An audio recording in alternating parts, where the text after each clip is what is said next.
Oh, it's been a minute as we've been battling the flu, RSV, corona, whatever it can be. For the last 2 weeks, we've all been ill, but sports carry on, and so do we. So we're back to talk about everything we've missed. This is the We Don't Know Sports Podcast. Stay tuned.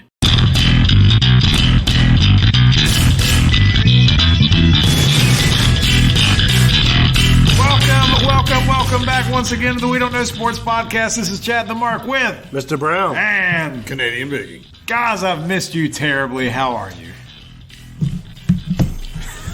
Thanks. Well, I'm doing great, other than the migraine, but I felt like it's been long enough to where I needed to pursue through this. So I probably am not doing you favors by yelling into the microphone to start off. No, I apologize. We're used to you yelling at us like children.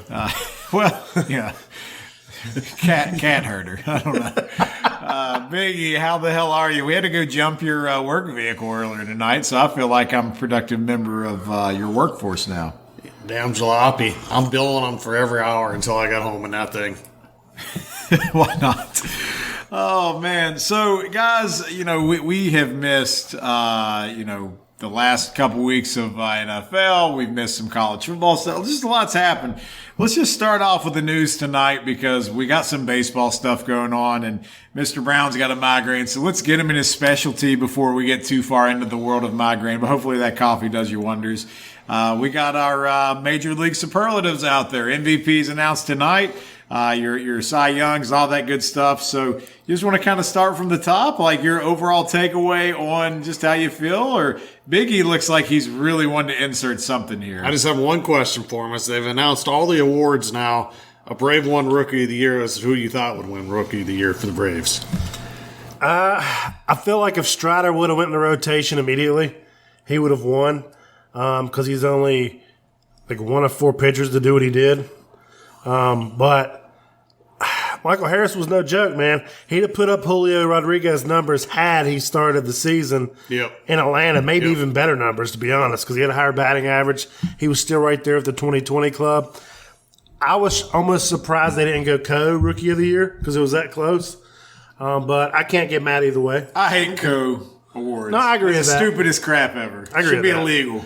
I can't get mad at Money Mike, but the mustache down in Atlanta with Strider he is a cult hero already in his rookie season. When they already have the walk through the gate and get the fake mustache thing for all the kids, and you've only had like 11 starts. That's good marketing, man. Yeah. That's all right. So let's go to you want to start with the Cy Youngs because Well, we started with rookies, so we talked about Michael Harris and then Julio Rodriguez and AL. Julio was slam dunk, right? It was really between him and then Bobby Witt Jr. came on strong. And who else was there in AL? There's someone I'm thinking of. Drawing a blank. Everyone kept saying Pena for the Astros, but you got to remember this isn't a postseason award; it's only regular season implications. So Julio was the right guy.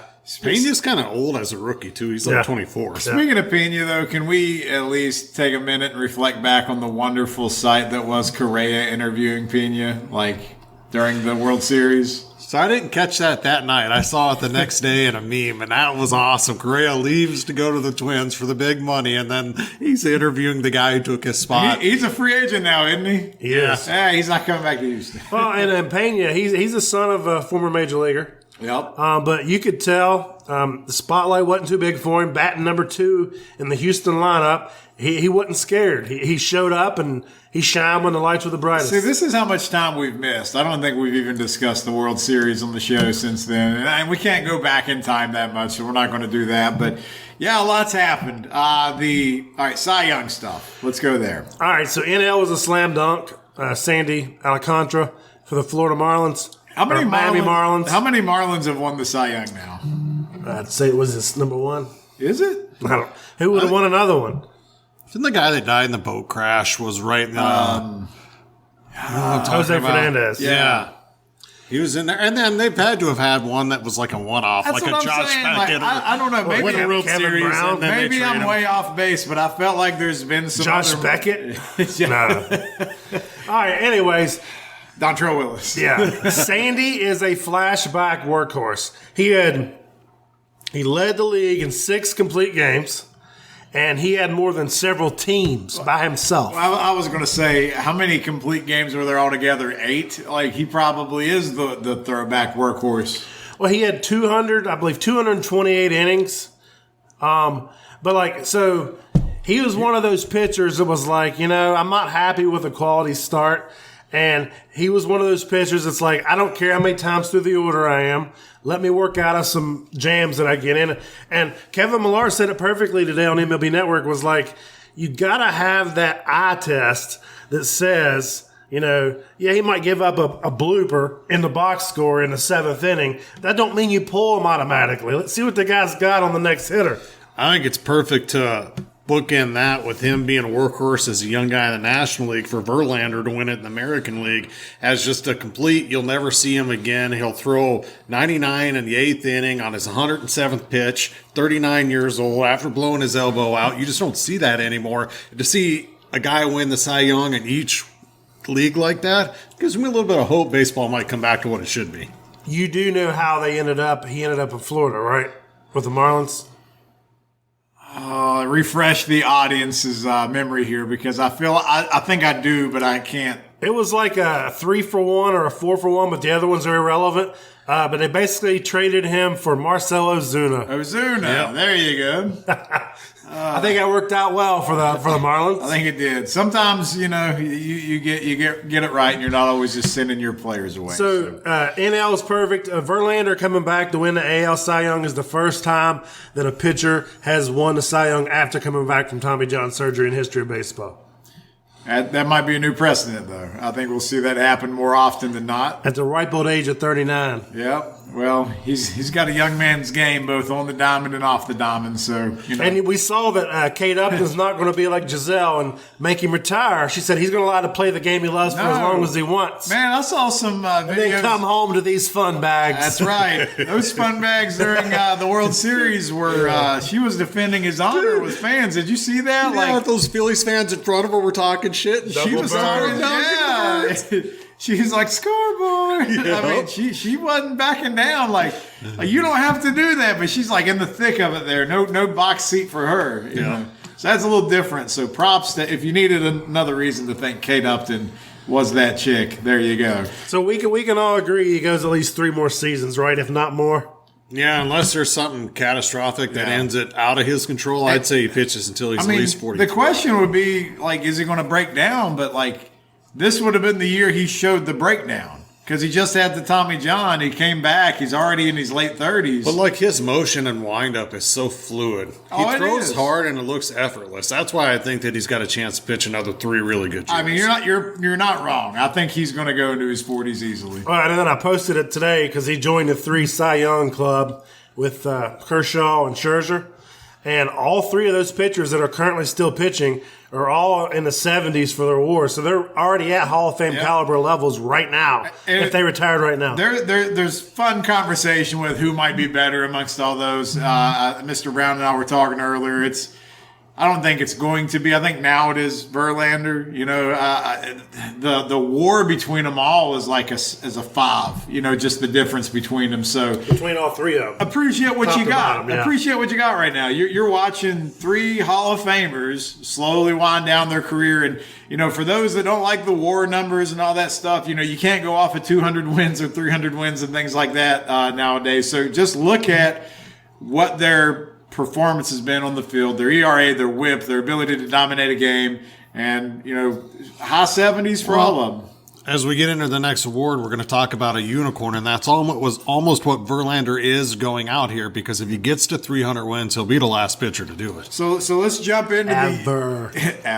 Let's go to the MVP conversation. So we'll start with the NL. Because it was more than just one name or 2 names. There was a few there at the top, but there was probably 2. Goldschmidt and Machado were your probably front runners there. Goldschmidt gets the award. It didn't split with Arenado. So are you surprised? You okay with it? Do you think Machado should have got it? I mean, I'm fine with either Goldschmidt or Machado. I personally would have went Machado just given the fact that he did what he did and the Padres wouldn't have been in the playoffs given what happened to Tatis. Dude, he put that team on his back. But like with Goldschmidt, he's got Arenado and they have each other essentially. So They didn't trade for Soto until the trade deadline, so Machado, he's so good in the field, and he was just consistent with the bat. So for me, it's Machado, but I can't get mad about Goldschmidt either. No. Because Goldschmidt actually had a higher WAR, but I think a good defensive third baseman means more than a good defensive first baseman, and the offensive numbers were comparable. Yeah, and sometimes it's hard to bring defense into it unless somebody's just really an outlier defensively as being really good or really bad.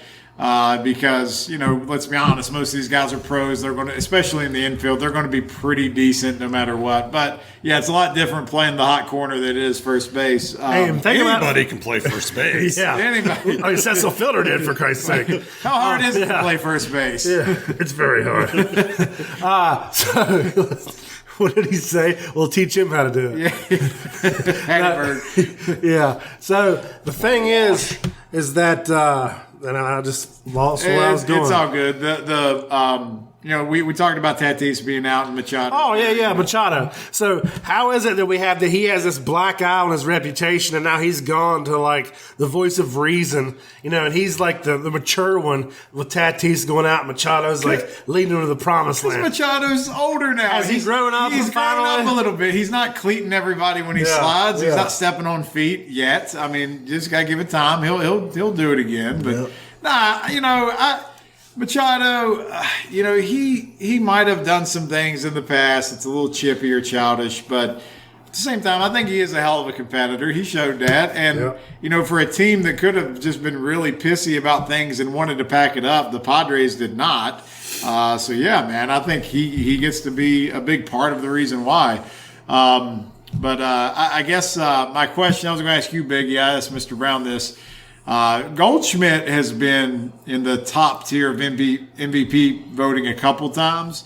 You feel like that had anything to do with maybe him getting a slight edge, like just the fact I do, because it's like an end of neighborhood award. The old play at second base, you didn't have to touch the bag, they'd still give you the out. It's like, all right, he's been here before, and there's no one clearly ahead of him. It's his turn. I think he's finished second twice, if I'm not mistaken, or at least been in the top five several times. So anyway, good for you, Mr. Goldschmidt. Now let's go over to the AL, where if you're simply just looking at statistics and paper, there's no question who the MVP should be.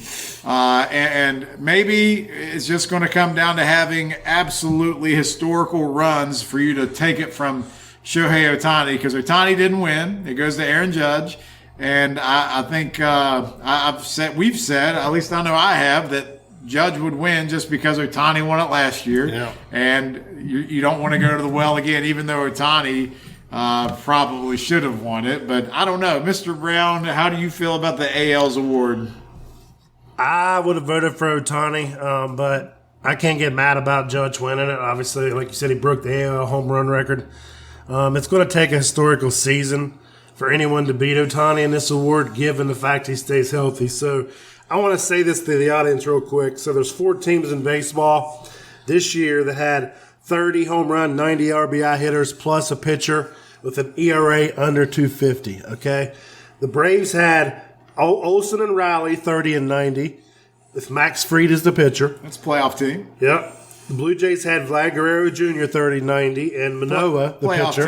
Playoff team. Manoah. Houston had Alvarez and Tucker, 30-90. World Series champs. Verlander, the pitcher. And the Angels had Ohtani. Yeah. 30-90 not and a playoff team, so but he's doing it all. To put that in perspective just blows your mind, because you're essentially saying that, like, Ohtani is like your Riley and he's your Max Fried. Yep. It just blows my mind. So I can't get mad that Judge won because he broke Maris's record. But like I said, short of that, Ohtani's going to win every year unless he's hurt. How many strikeouts did Judge throw this year? But he played the outfield. What was his whip? He didn't just DH. He didn't take days off. Oh, yeah. Don't let him rest his arm. Maybe if Ohtani could pitch with both hands, he would have won. That's what it comes down to. He needs to be amphibious. That's right. I don't hate the Judge won it, but I will say if instead of 62 home runs, he had hit 56, he wouldn't have won it. Yeah, he had to get the record. Yes. He had to get the record. I'm not convinced of anything otherwise. That's what it's going to take. Yep. Does he remain in New York? No, I think he's going to be San Francisco Giant. Yep, he's going to San Fran. I think he stays in New York. All right. He might. New York will throw as much money at them as they possibly can, more than anybody else can. You got to think too the legacy part. You know, There's just something about being a Yankee. like especially if when you you could break be the home run record a there. lifetime Yankee, Yep.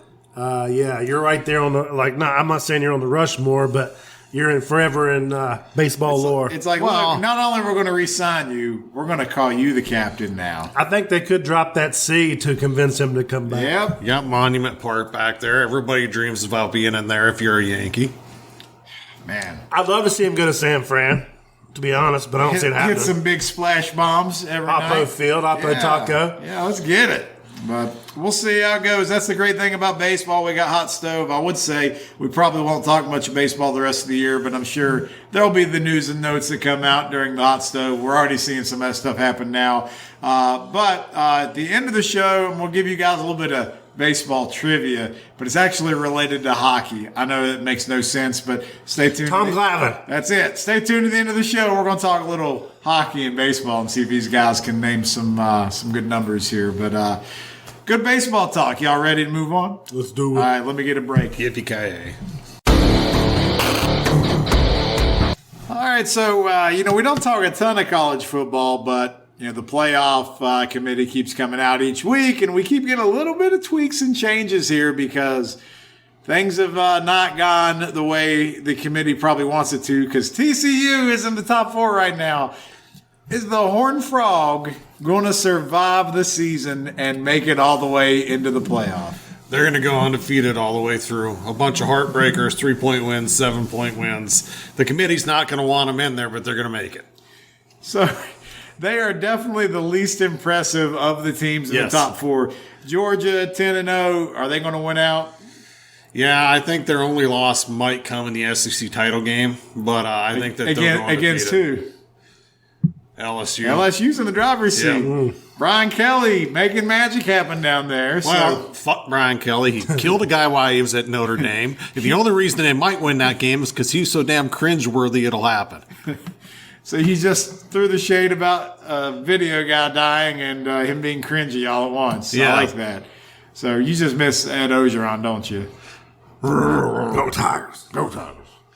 Ohio State 10-0 and Michigan 10-0. Only one of them makes it, right? Here's why my USC Trojans get in. Michigan, Ohio State, one of them will knock the other one out.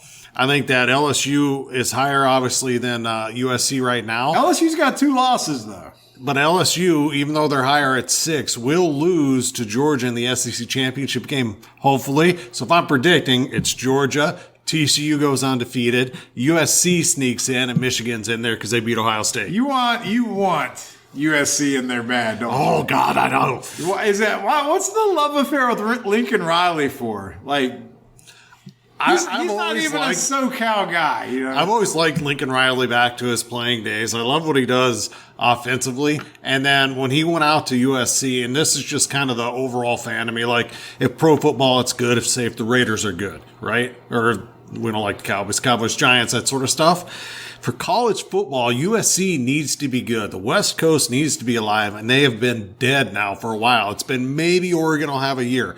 Put USC back in there. That's the next Alabama. Alabama started to take a little bit of a dip. Go USC for the rest of this decade. They'll win 4 times. So Oregon's got 2 losses. Their season's done, correct? Yes, All right, so LSU's got 2 losses and their season's not done. because they're in the SEC. Right, and they have a chance to beat the number 1 overall team if they do their job and they play Georgia. And that's why there's people out there saying LSU will be the first 2-loss team to get in. Yep. Which, if they were to win out, I could see them in at 4. But So if TCU loses a game, like they're done. They're There's done. no way they get Because in what's with their one quality loss. win? They don't have one. Right. It's been a bunch of middle of the road, decent teams, nothing crazy, and you don't look dominant at all. So TCU's got to take care of business. Tennessee is 9-1, and they're not going to make the SEC title game. Nope. If they're a 1-loss team, is there a scenario that you put them in instead of LSU? You think LSU wins the SEC. Georgia has one loss. Tennessee has one loss. There's no way you could put Tennessee in ahead of Georgia, and then you'd have LSU who would have jumped them in the rankings. But I'm just saying, this is why it gets crazy, and this is why they're expanding the playoffs. So Georgia, well, I agree. If that were the scenario, Tennessee deserves to be in ahead of LSU because Georgia will have Tennessee lost whipped that ass when they played LSU this year. And so, like, you could end up with some weird scenario where 3 SEC schools could make it. Oh, no. I mean, think about it. Nobody wants to see that, but no wonder possible. Biggie's clamoring for USC so much. Everyone's tired of the SEC. So you're probably going to get at least one Big Ten, no matter what. Like, it's going to be Ohio State or Michigan. Guaranteed. Yeah. So that helps. Don't know about TCU. If they go undefeated, then that's 2. Then you're getting 2 SEC. Because Clemson's too far down. They're a lot like TCU, right? The ACC is done. The Big Ten gets 1 guarantee. The Big 12 only gets 1 if TCU goes undefeated. If TCU loses, those other 3 spots will be filled up by 2 SEC teams and maybe USC if they went out. So North Carolina with 1 loss, no, if they played Clemson and Clemson beat, that doesn't help them at the end? They don't have name recognition.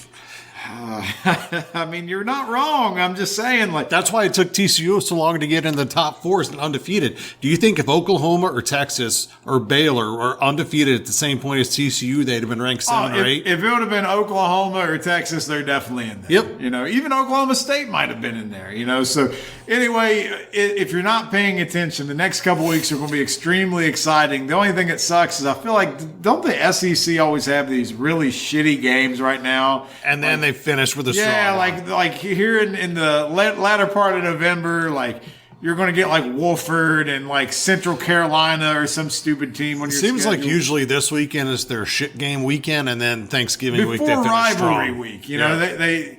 You know, Alabama never wants to play Auburn after playing Ole Miss. They got to play, you know, the Arkansas School of the Deaf and the Blind. Yep. You know, that's just the way it goes. The other thing about me wanting USC in there is Caleb Williams is the most gifted quarterback in the country. I'd love to see him in the playoff. All right, so before we jump off of college athletics altogether, early college basketball season, you know, it's a little tougher to track because we talk about the transfer portal all the time in football. In basketball, you legit have teams that have completely retooled and started over. We're obviously Big 12 fans because of West Virginia, but Texas just took Gonzaga to the woodshed last night. Beat them by 20? Beat them by 20. And you're at that early part of the season where you got a lot of early tournaments, and those things are always great. We had the Battleship game the other day. Anything stand out to you early in college basketball, or is it just wide open? There ain't no clear-cut teams, are there? No, not right now. Duke's top stud is out. I'd like to see what they look like with Shire there. It's weird. Coach K was at Duke longer than any of us 3 were alive. It's so weird to have him not be on the sidelines. UNC returned everyone. They should be dominant. Kansas beat Duke last night. Bill Self's out 4 games. We'll see. Kansas is always Kansas. Michigan State's been impressive so far. They had a double overtime victory over Kentucky night before last. They looked real good. I love how they get this right in college basketball. Could you imagine if college football did the same thing where there was every non-conference, like big marquee matchup to start the season off? Like, that's phenomenal. The other thing about the Texas-Gonzaga game, that's what, you know, the big marquee non-conference matchup. Texas, me and you have talked about this before. Chris Beard down there, he's a dynamic coach. Had Texas Tech in the Final Four. You go to Texas where your resources are unlimited. Look for Texas to be the next school that is known for football that becomes a basketball school. They are, because they will win a national title with Chris Beard. I really believe that. Yeah. And it's going to be different, though, because they're not going to be in the Big 12 very much longer. So will that translate? I think that actually helps him because get better because the SEC is not a basketball. You got Kentucky and who? Auburn and Alabama occasionally. Florida some years. South Carolina's nothing anymore. I mean, Missouri's dog crap. I mean, Texas A&M's no good. You'll get 4 or 5 tournament teams out of the SEC, but there's 14 schools there now. Yep. The Big 12, you'll get 7 out of 10 teams. So, yeah, you're going to the SEC, you're going to whip up on people a little more over there. Yeah, if you look at the Big 12 this year, there's only a couple teams that might not make the tournament depending on how it plays out. I don't know what Texas Tech's got going on. West Virginia's looked good so far. It's only been through 3 games. But I think that when you look at the top 6 or 7 in that conference, they're guaranteed locks. So that's 70% of your conference. In the SEC, you can't even get 35%. So I don't know if everybody followed all that or not, but there's a lot going on in college basketball. It's dicey, tons of talent out there.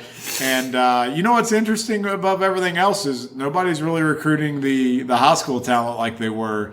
It's all who can I get out of the transfer portal? I think the only high school kids that are going to be recruited are the schools that are still do it. Yeah.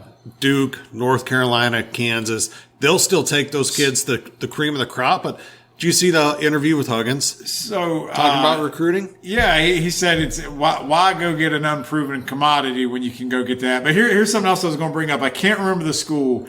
I think it might be UCLA or it could be USC for college basketball, right? So, you have all these trusts now that have come together and they're putting money out to keep these kids in school. And they were asking all right, so you got a 5-star guy. What are you paying these kids? And they said, there's unnamed sources. They're like, well, the salary for a G League player is going to be $100,000 a year. So that's what we'll pay them. We'll pay them. And they're not paying everybody that. But they're paying some of these top guys $100. That's just that. That's on the NIL just for that one player. Here's $100,000 to not go play in the G League. And yeah, I mean, that's really what you probably got to do because the NBA had been building the G League to try to farm these kids. That's a pretty good example. If you look at Oscar fucking Sheboy, who left West Virginia last year, he could have left and went pro, and there was people kind of leaning that way towards him. What happened? He's making 6 figures. A Kentucky booster came out, and they gave him it's rumored like a $250,000 deal to stay in school this year. Yeah, and he's probably going to be up for Player of the Year again and all that. So I mean, is that worth the investment? We've said for years that. These are money machines. It's big business. Even your ADs, West Virginia's trying to find an AD right now. They won't hire a sports guy. They'll go hire somebody that's a business guy. You'll go find an entrepreneur to run it because that's what you need in today's age. I mean, it's not like it used to be at all. Yeah, we're looking at the 5 candidates I saw. I like the one from LSU because that's where he's been on their money and marketing side down there. Yeah, and that's what it's going to come down to. You don't need a guy that just knows the compliance pieces of the NCAA and things like that anymore. Nobody cares. The other thing I like about this with them paying these kids, say Oscar and the G League guys, so they would leave early to go get that $100,000. West Virginia had this happen a lot with guys we thought should have played another year and they would leave, and then they end up playing overseas and they don't get their degree. But they're getting paid. But you pay them and they stay in school. Now that kid gets a degree that he can use later because that career is only going to last so long. I would much rather the best college basketball players stay and play college basketball than go be the starting, guard for Estonia's, premier team or something. I don't know. I'm not tuning in to European basketball leagues. Well, they like to play in Russia sometimes. Well, Israel. Why'd you say it like that? Israel. I don't know. How do you say? I say Israel. Israel. Israel. Oh. How do you say caramel? Caramel. It was a fourth option I've never heard of before. Not caramel, not caramel, not caramel. He was like caramel. Don't you know? It's like a Werther's original time now. All right, get you a cup of water. So we're gonna come back talk NFL. Every week we put out our NFL power rankings, and for the first time since we've ever started doing it, we made a revision after we posted it just because we all looked at our own rankings and said, how in the hell do we have the Jets better than the 49ers? And we conceded and changed it 5 minutes after we put it up. You guys still stand by that? Are the Niners a top 10 team in the NFL right now? I had them at 9 in my rankings, so I say yes. So I had them at 10. I would have had them a little bit higher, but they were just kind of disappointing to me last Sunday night. Coming out the bye week with all the trades they made and moves they made, guys getting healthy, I just expected more, I guess. I just don't think the Jets would beat them. I'll just leave it at that. Okay. So, but anyway, to the top of it, Chiefs were number 1 for us. Are the Chiefs the best team in the NFL right now? Yes. Why? Because offensively, even when you think you got them throttled, like when they were playing the Titans the other night, Patrick Mahomes does whatever he needs to get them down the field in position to win, and their defense has been playing a little bit better. Would they be that much better if they still had Tyreek Hill? Are they still missing that, or are they about the same no matter what? I mean, obviously they're missing it. I mean, why wouldn't they be missing it? Would you rather have him or Juju? I mean, come on. Miko Hardman. Yeah, I mean, clearly they'd be better, but Mahomes is good at making weapons out of nothing, so. They got Valdez Scantling too, man. Yeah. They like the guys. You got to have at least multiple names. That Tyreek Hill didn't work. You got Juju Smith-Schuster, Montez Valdez Scantling, whatever his name is. They traded for Kadarius Toney, first-round pick out of Florida for the Giants. They couldn't figure out how to use him. His second game there, touchdown. Yeah. I mean, he's going to be a steal for them. It's weird. Kelsey had that 4-touchdown game, and he didn't have a touchdown for like another month. Yet they just flow right on through there. Of course, you're going to miss Tyreek Hill. I mean, he's making Tua look good. All right, so you had the game of the year, I guess, between the Vikings and the Bills. Did you watch that game? Did you see the end of it? And just what were your thoughts walking out of that one? It was crazy that they stuffed him on 4th down at the 1, and it made me think of the Super Bowl Seahawks Patriots, where it's right on the goal line. Everybody thinks it's over, but you still got to get that clean snap and you got to get out. Josh Allen, Buffalo, they couldn't do that.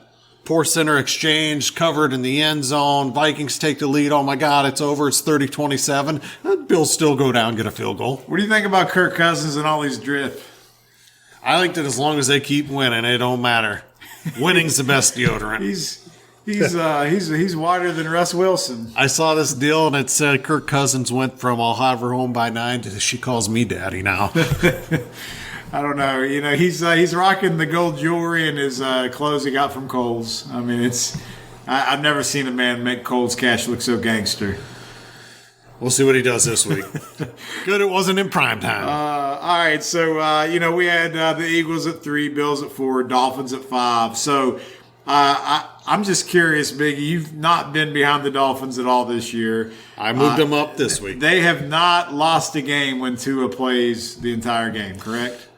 True. All right, so they beat bad teams, which they should. I will say this. These last 2 weeks, I've actually ended up watching a half of each of their games, and their offenses looked really good. And they went away from, because there was times early in the year I'd watch them, and I'd always see Tua underthrowing Tyreek deep. Now, instead of just a go where he underthrows him, he goes up the field, then he cuts over to catch that underthrown ball, and then he goes up the It's field. all part of the design. It's what they practice. And with him and Waddle, that offense looking pretty nice. All right, well, without further ado, you ready to get to these picks? Let's do it. Mr. Brown, you ready? I am ready. All right, so hit the music, Biggie. What was that? All right, so just to get everybody caught up to where we're at, Biggie is just a fraction under 500. I sent it out earlier. What are you, like 70th, 90th? Something? 90th. 90th. So we got to get you moved up, man. You're 71, 73, and 6. Mr. Brown, you passed me up, man. You're 66, 77, and 6. I'm 63, 81, and 6. So I got some ground to make up. We're going to start off with tonight's game. I'm the only one that took the Titans. So hopefully I can start off with a win on Thursday, and you guys can start off with the L, but we'll see how it goes. Hashtag fuck Chad. That's trending right behind Tay-Tay.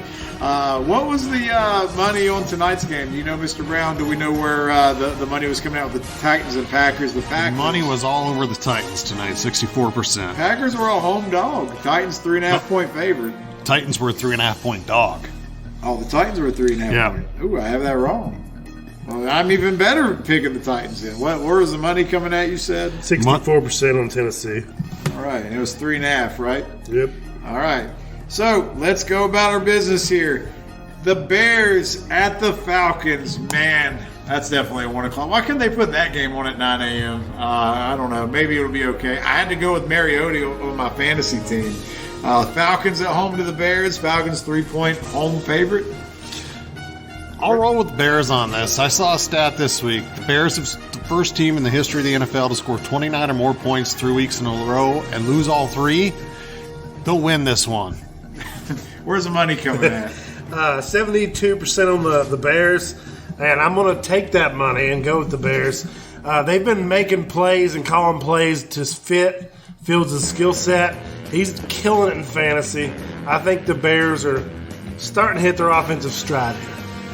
They might. I'm just going with the home team in this one. I'm just taking. And the you need Falcons. Mariota. Yeah, and I need to be committed to this game. So for me to want Mariota, I need to pick them to cover. So that's where I'm at. So I get you the first lone wolf already off the bat. Well, I guess the second one, I can give you my Titan. I can give you my Falcon. Yeah, that's all I got. How about the Browns and the Bills? The Bills 7.5-point spread. All the money that had been put in this game has been thrown away because they changed from Buffalo to Detroit. Last time they did this was 2014, and I believe Buffalo won that game 38-3. I can't remember who they played. Where's the money at on this game? 61% Buffalo. 61% on the Bills. I'm rolling with the money here. For me, it's easier to pick them to cover 7.5 now than it was when they were playing in 3 feet of snow because you never know what's going to happen 6 there. feet of snow. 6 feet of snow. Oh, sorry. 6 feet of snow. Thank God Kyler Murray's not playing there. Kyler Murray would not You survive. wouldn't be able to see him. He'd be like my little Chorky bouncing through the snow. Who you got, Mr. Brown? I'm taking the Bills as well. I feel like they're probably pissed off at We Don't Know Sports for dropping them down to number 4 in the power rankings, and they got to come out and dominate. You know what? They've lost 2 games in a row. They got to end the slide here. This is where it happens. I think they take care of business. They win by like 10 or 12 here. But we gave them motivation, Bills We fans. did. We put that's bulletin board material. We know it's hanging in the offices right there. I wouldn't be surprised if Bill's dad puts us in a song this week. He might. What would the song be? We got any recommendations? Could it be? I don't know. We're have to come back to that one. How about the Eagles on the road to the Colts? The 1-0 Jeff Saturday-led Colts.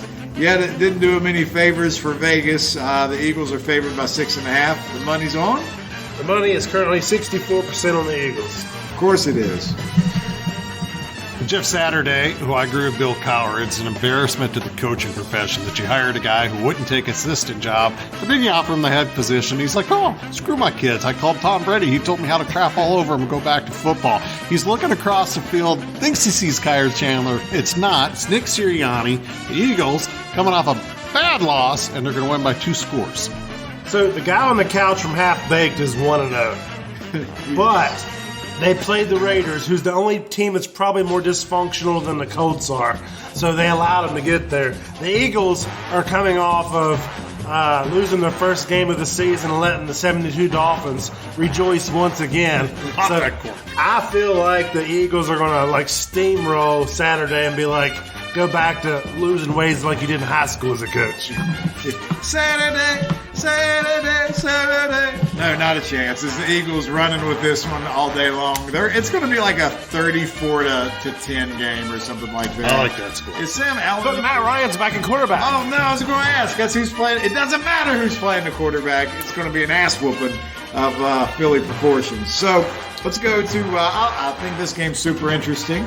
The Jets on the road to New England. The Patriots 3.5-point home favorite. The money's on 54% on the Jets. So last time we had this game, the Jets were riding high and the Patriots asserted their continuous dominance here. Does this happen again? You're damn right it does. Patriots coming off a bye week. I don't care what Zach Wilson's coming in there, flipping the bird, slapping a boob. It don't matter. Patriots by 10. See, you want to slap Wilson's mom's boob? You That's know what he said? said. That's what he said. I'll follow him into any night. There you go. I'm going to go with the Pats. I like the fact the way they've committed to the run and they're managing the game well. And then Breece Hall's absence is very clear for the Jets. Yeah, I mean, it's definitely been a downward spiral for them, but not necessarily the Costanza method, but I got to catch up some ground. I think it's hard to beat a team twice in a year, and the Patriots aren't that good. Jets aren't that good either. I'm going to take the Jets to actually go into Foxborough, and I think they're going to get this dub. So They're definitely not number 10. they're not number 10, but hey, they can be my 11. Yeah, that's right. So give me that Jets on the Lone Wolf. That was weak. I already did it once. I didn't want to do it again. They don't get a strong one. Yeah. What do you want? Do you want to make a airplane? Open your Nobody can see what I'm doing. I act like I'm feeding Mr. Brown right now. The Rams And the crowd goes wild. They go mild. Rams and the Saints, New Orleans. 3.5 point home favorite in the Dome. Mr. Brown, where's the money at? You got 61% coming in on New Orleans. New Orleans? I'll take the Saints in the Dome. It looks to me like a lost season for the Rams, even though, the Saints looked pretty bad last week too, but I'll take them in this one. I'm going with the Saints as well. No Cup. And who's their quarterback now? John Wolford? Yeah, it's so bad. Exactly. The Red Rifle is going to just put people's eyes out with these BBs he's throwing at his receivers. You know, as a Bengals fan, I'm disappointed how the season's gone. We're still in the midst of a playoff run and all that. But then I look over at the Rams, and it's like they won the Super Bowl. It could be worse. But at what cost? Yeah. You know, and it's not looking good for them. The Red Rifle, my Cincy fandom's going to have me pulling for the Saints here. I think they win this game easy, and I think the Rams season will be shut down after this week. It's going to be so bad. So we're across the board on the Saints. The Lions on the road to the Meadowlands. The Giants, 3-point home favorite. 77% rolling in on the G-Men. Give me the G-Men. Got to roll with money here. You know what's weird is even though it's 77% with the Giants, I really want to take the Lions for some reason, and I can't explain it. Just my gut. But I got to go with the G-Men. Kneecaps, man. I really feel strongly that if the Lions cover this on Sunday, I'm going to text you guys and say I should have went with it. I can put it in for the Lions. I go ahead and do that for you. The Lions. So. Now, we're across the board on the Giants. I know, we want the Lions to do well. They're fun. The coach is fun. But the Giants, man, these are the games they win, right? What's their record? 7-2? Something like that? They've beat all the teams they're supposed to beat. And this is a team they're supposed to beat, and that's what they're going to do. And it's a small spread, 3 points. It's probably going to be a push. How about that? How will you feel if it's a push? Will that make you feel better? No. Okay, well, take that out then. All right. How about this is the biggest spread of the week is in Baltimore as the Ravens are hosting the Baker Mayfield-led Carolina Panthers. 13, big-ass spread. And 64% is coming in on Carolina. This is one of the weirder games of the week to pick because you got the Panthers coming off the Thursday night game, so they're on a mini bye. You got the Ravens coming in on a full bye, and the Ravens are so much better, but that's just way too many points for me to not take the Panthers. Yeah, I'm going with the Panthers as well. I don't think Baltimore is good enough to warrant that big of a spread. So I've already picked the Panthers, but you guys picking the Panthers makes me feel like maybe we're all going to get this game terribly wrong, and I should switch to the Ravens right now. Because if the Ravens win 42-20, would you be surprised? No, not at all. No. Well, the last time I picked the Panthers to cover, they played your Bengals, so we'll see how this goes. Yeah, and that was an ugly game. So yes. We're across the board on the Panthers. I can't talk myself out of it. I thought you switched. I can't talk myself out of it. The Washington Emails on the road to the Houston Texans. Give 3 points to the Commanders. 82% on the emails. Dude, I'm riding Riverboat Ron and the Fighting Heinekes. They are. Now, wait a minute. Is it the Fighting Heinekes or is Wentz coming back? This week or next, they were saying that he could return because they're having a big debate about who could start. Riverboat Ron is going to roll with Heineke. They're winning games. If you are a Commanders fan, you need to go make sure that Carson Wentz gets the flu or maybe has an unhealthy flight of stairs in his future. You need to ride Heineke, right? I think so. Heineke needs to get a beer commercial also. Little Kid Rock, drink me about 20 Heineken. How are we missing this? I don't understand. Speaking of beers, we posted all the quarterbacks as females, and Mills was the best one with her giraffe neck. So how many long neck bottles would it take for you to get that? Long neck bottle. Seeing how all of us have been sober since at least 2 months as far as alcohol goes, probably 3. That's all it would take. And then somebody said I ain't on the page. I ain't long enough for that deep throat. Wow. That's the type of can't miss content you only get with no sports. I'm going with the emails. I'm also taking the emails. Like I said, they're a different team with Heineke in there, and they, even Scary Terry's a different player with Heineke in there. You can't convince me otherwise. So I'm there with you guys. How about the, all right, Raiders at Broncos. Broncos are only getting 2.5. And Josh McDaniel got what usually is the dreaded vote of confidence, but whenever it comes from Mark Davis, I don't think it's the dreaded vote of confidence. I think it was really, we're going to support him. The players were coming out and they were really happy about that. But Mr. Brown, are you happy about any of that? Listen, I am tired as hell of watching Derek Carr cry at press conferences. I don't give a shit how many tears you shed. We paying you for wins, not tears, brother. I'm sorry. We got Devontae. I know Waller can't stay healthy, but his decision making has gone downhill every single year. He's not a franchise quarterback, and we need to draft a quarterback like yesterday. All right, that being said, before you make your pick, what's the money at on this one? Where's it coming in at? I'm just curious, because this is only a 2.5 point 67% on Let's Ride. Ooh. All right, so I've told you all that I'm not going to pick either one of these teams for the rest of the season, so I'm not picking this game. So we're going L. to say it was a natural disaster. The game got canceled. No, you got to pick. I'm going with the Broncos because I refuse to pick the Raiders right now. That makes sense. I'm with you there. Where were you going? I'm rolling with the Raiders on this one. Eventually, that offense is going to put up one of those 38, 41-point games. Denver's defense is good, but Russell Wilson is so bad. I drafted him in fantasy. I cannot root for him. I can't pick him. Did all the crying in football? There is crying in football. Yes. This is galvanizing the Raiders, and they're going to stand tall in this division road game and get that dub. Damn right. You're out of your damn mind. I'm going to say it for the first time with feeling. Let's ride. Broncos country. Let's ride. Broncos country. Let's ride. You're Lone Wolf. The autumn wind is a raider. The autumn wind is a crybaby bitch. John Madden. Baby back bitch. Richie Incognito. Barrett Robbins. The Romanowski played for both. The ghost of Chucky. It's the Romanowski Bowl. I hope he does the coin toss. All right, how about the Dallas Cowboys going into Minnesota? Is this a letdown game for Minnesota? The Cowboys are favored, though, 1.5. That defense is not anything to slouch at. But, man, the Vikings just keep finding a way, and the money's on. 63% on Minnesota. Ooh, Minnesota. Hey. Minnesota! Oh, come on! Hey, you know what a Minnesota housewife says when she's having a good night with her husband? No. Oh crap! Oh crap! Oh jeez! Oh crap! Oh golly gee, shocker walker!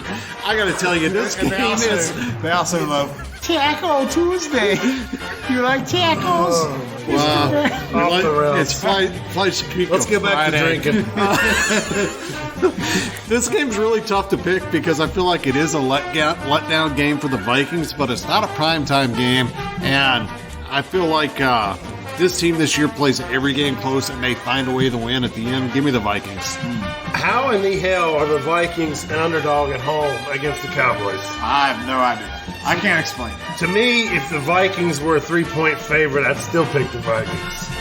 So, I mean, we're Vikings across the board here. And like, look, the Cowboys could go in there and do their thing. Their defense is great. I haven't seen anything. Now, wait a minute. Is Zeke going to play, though? If Zeke's going to sit this one out again, then maybe the Cowboys with Pollard going nuts. Like, are we thinking about that? Do we need to rethink this, or is it good? I don't think it matters. All right, Vikings across the board. Skull and tackles. So the Bengals and the Steelers, they opened up the year. The Bengals took that L. That was where we saw that they still can't pass protect. The Steelers have been better lately. I guess they've just been getting healthy. And, Steelers at home giving 4 to the Bengals. Where's the money at? The money is on the Cincinnati Bengals, but not by a large margin, 52%. Yeah, it's a tough game here. So, I mean, I'm taking my Bengals. I'm just getting it out of the way and telling you I'm going to Who Day. They need this one. If they're going to make the playoffs, this is a game they have to win. 4-point favorite? I'm rolling with the Bengals. Coming off the bye week. Exactly. I like the Bengals as well, but I mean, you got Pickett showing flashes. I mean, at least he's trying to show he's at least fighting. But I gotta go Cincinnati. There's too many weapons. Yeah, I mean, How does Pittsburgh hang with them? I don't know. I'm about getting 9 sacks probably. That's the Yeah, only way there you down. go. So hopefully that doesn't happen. So we're Bengals across the board. All right, the Kansas City Chiefs on the road to L.A. where they're playing the Chargers. And this is a game that I feel like could be a high-scoring affair. Maybe not. The Chiefs are favored by 5. Where's the money at? 70% on KC. Well, Biggie, who you got? Earlier in the year in the same game, I took the Chargers to cover. It was like a 4-point spread, and I did it because these games are always tight, and they typically play towards overtime. The Chargers are so banged up right now that I think the Chiefs go in there and win by at least a touchdown. I'll take the Chiefs to cover. And I feel like there were such high expectations on the Chargers building off of Herbert's year last year, and it's been like a colossal letdown compared to expectations for me. So I'm going to go with the Chiefs.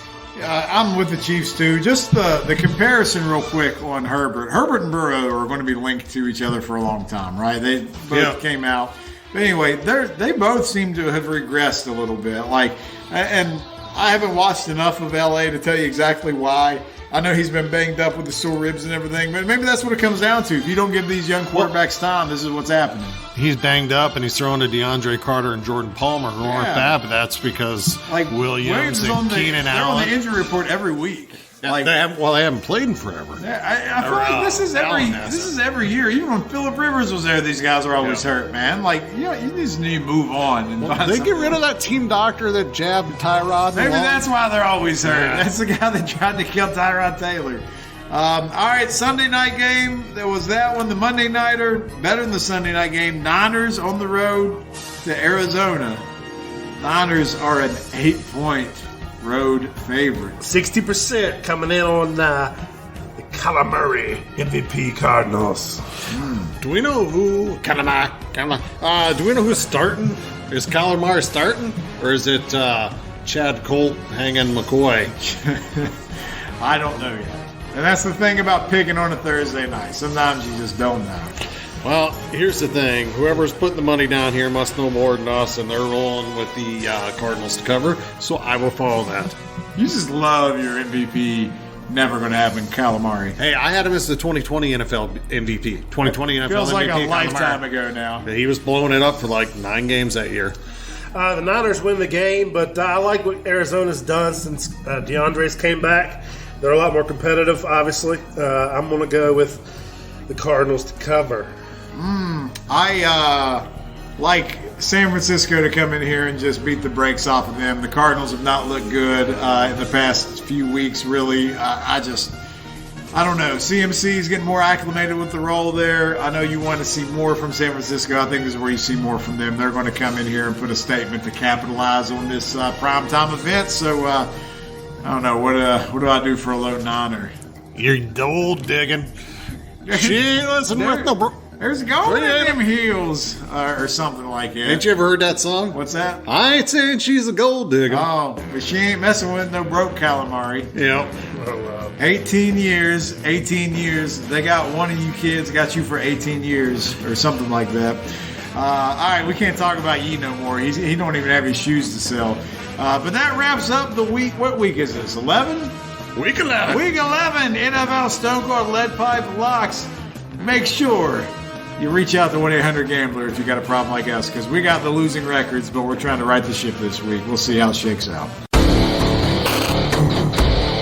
All right, just to have a little fun here and wrap up, we're doing some trivia videos, but, we don't do that when we're feeling crappy and got the crud and all that stuff. So just wanted to kind of get us back in the rhythm here. In the ending of baseball and whatnot, I just got down a weird rabbit hole and was looking up attendance. And the Vegas Golden Knights in hockey, in the NHL, are the highest average attendance team in all of hockey. I found that hard to believe, first of all, that the Vegas team has more attendance. Well, they did play for the Stanley Cup in their first year of existence, so they probably have a pretty... I guess. Well, and the thing is, the Vegas teams have showed that they do have good attendance, because it's, You go to Vegas, you catch a game. Yeah, right. And they make it like an event out there. Right. Have you ever seen like their stuff before? It's like Ice Capades or something. But anyway, plus you can run into Wayne Newton. Right. I mean, the Wayne Newton and Chris Angel. Mind freak. You know. So my question to you is: there are 1, 2, 3, 4, 5, 6, 7, 8. There are 8 Major League Baseball teams who have worse attendance than the Vegas Knights. All right. So we'll take turns. If you miss one, the other person gets to go with 2 guesses. So I want to see if you can name all 8 of those teams real quick. So, Mr. Brown, you'll start us off. Give me one. Oakland.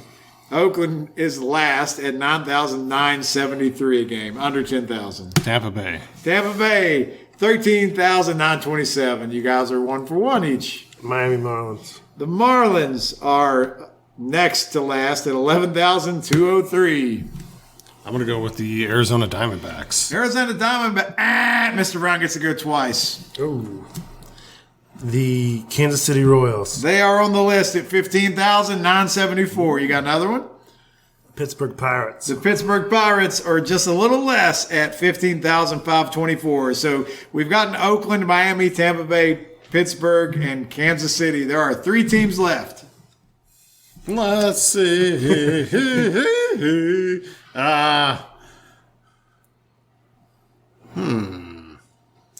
Let's roll with the Detroit Tigers. The Detroit Tigers are the next team above that in attendance. So they are not in the bottom 8. Okay. You missed again. They are 19,634. Washington Nationals. The Washington Nationals are not on the list, so it goes back to Biggie. I don't know what theirs are. Colorado Rockies. The Colorado Rockies. No, they have good attendance no matter how shitty they are. They're not on the list. 3 teams.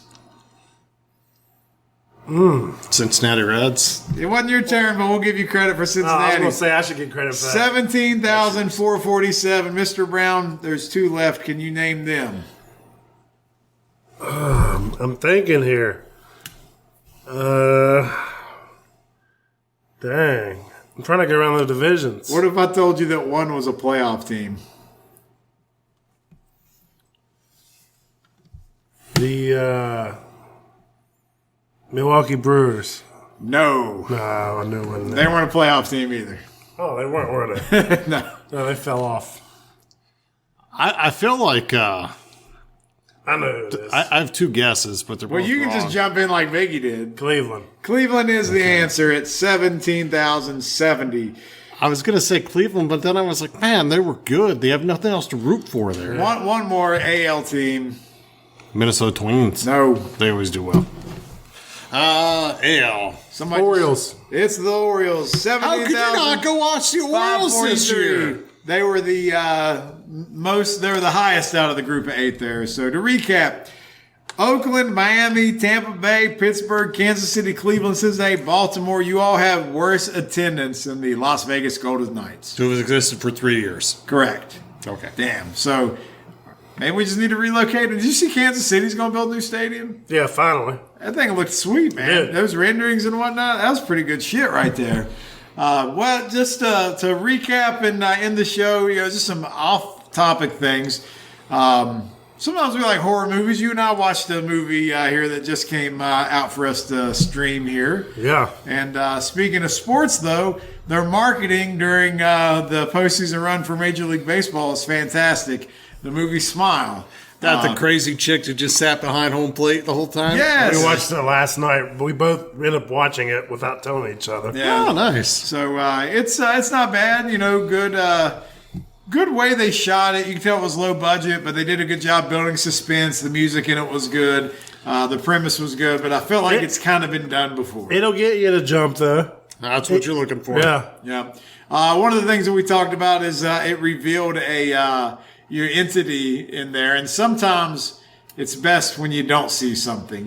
Like remember Jaws was so damn terrifying because you never saw the damn shark. It was You just might see the fin. you see the fin, but That's you can't see it all. So same thing, you can see the fin of a entity essentially during this movie. But then when you saw the thing, you're like, it left you a little underwhelming. The build-up's better. Yeah. And the mind working. Yeah, let your mind think over time. You say low budget. Are we like original Blair Witch low Oh budget? no! It was like 17 million. It was something. But for horror movie fans out there, if you've seen It Follows, it's very similar to that.